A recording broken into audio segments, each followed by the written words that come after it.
Mia! Sino ka? Ha? Anong sino ako? Oh, Ay, ikaw pala yan, be. Bakit? sakit ng ngipin ko. Dalhin mo ako sa Jollibee. Ha? Ay, doon pala sa dental clinic. Salamat pala kay Kuyang Driver na naghatid sa amin ng ligtas dito sa Envision Smile Dental Clinic. Dito ko nga pala dadalhin ng kapatid ko para mapacheck yung kanyang ngipin. At located pala sila dito sa ground floor ng GEL Plaza Building, Doña Soledad Better Living, Parañaque City. Nasa Google Map lang din sila. Monday to Sunday, open sila ng 9 AM hanggang 5 PM. Kaya kung may problema ka sa ngipin mo, dito ka na pumunta. Siguradong quality na serbisyo ang maihahatid nila sa inyo. Pina-x-ray ko na nga pala dito yung kapatid ko para makita ang problema sa ngipin niya. Ikot po ito, ma'am, habang nagulat sa kayo. Waiting for exposure. Radiation detected. Ang tawag nga pala dito ay panoramic x-ray. Makikita pala neto yung lahat ng ngipin mo. Panoramic x-ray, makikita lahat ng ngipin. Maghihintay lang kayo ng ilang minuto para sa resulta. Bale, sinabay na rin pala namin yung teeth whitening para diretso linis at paputi na rin sa ngipin. Okay na okay yung mga serbisyo nila dito guys, maasikaso at mababait sila. Ngayon, nakita ko nga po yung x-ray natin. Napapalaran po tayo. So that's it. Alright, that's good. At least, alam natin kung ano yung concern natin. Nag-offer pala sila ng general procedure tulad ng cleaning, extraction, restoration, brace, denture, retainers, veneers, teeth whitening, wisdom tooth removal at RCT.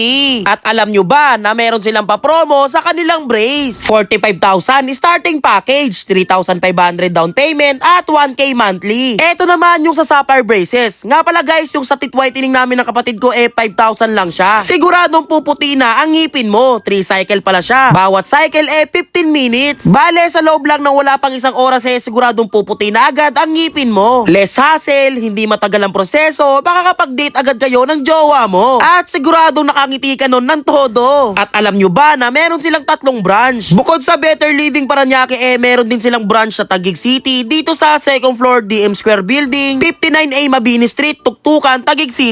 In front of Taguig City Health Office and behind Pure Gold Taguig. At yung panghuli nilang branch ay dito sa Pasig City na located sa Unit C, 82A Sandoval Avenue, Pinagbuhatan, Pasig City. Ang landmark pala niya ay Caltex Sandoval and 7-Eleven. Ano tawag po sa ganyan, Dok? Pang pure light pure machine. Tapos 15 minutes siya. Cycle 1, 15 minutes. Yes. Okay dito magpa-check up ng ngipin guys. Siguradong safe ka dito. Teka, bakit may Titan dito ha? So ayun na nga guys, tapos na pala yung kapatid ko. Hindi siya umiyak. Wow, matapang ha. Kakayanin ko kaya to? Okay pumuti yung ngipin niya. Eto nga pala yung mga gagawin after mo magpa-teeth whitening. Ngipin check! Hi, sir. Good afternoon po. Ma'am, parang kagat lang ba ito ng dinosaur? Opo, kagat ng dinosaur. Yun lang. Gargat pa. Po. Yes. Comfortable naman ba? Opo. Pag gusto niyo mag-gargle, napipil niyo may sensitivity, taas niyo lang yung left hand niyo, ha? Opo. Pero, huwag niyo papasin po, ha?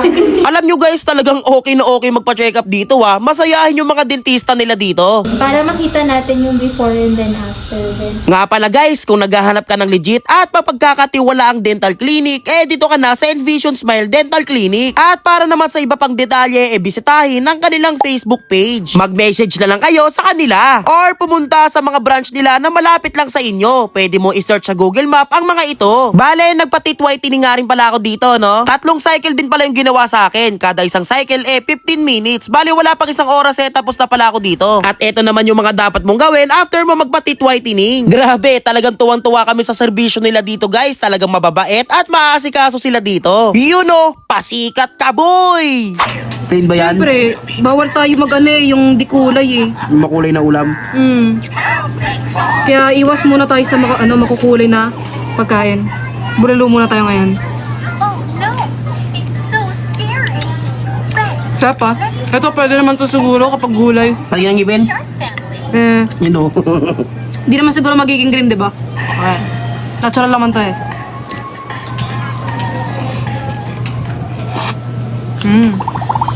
So guys, nakauwi na nga pala kami at kakatapos na pala namin magpa-whitening ng kapatid ko. At bawal nga kumain ng ulam na may kulay. Dapat plain lang tulad ng bulalo, nilaga, ganun. Oh. Bawal din pala ako sa adobo, kaldereta. You know?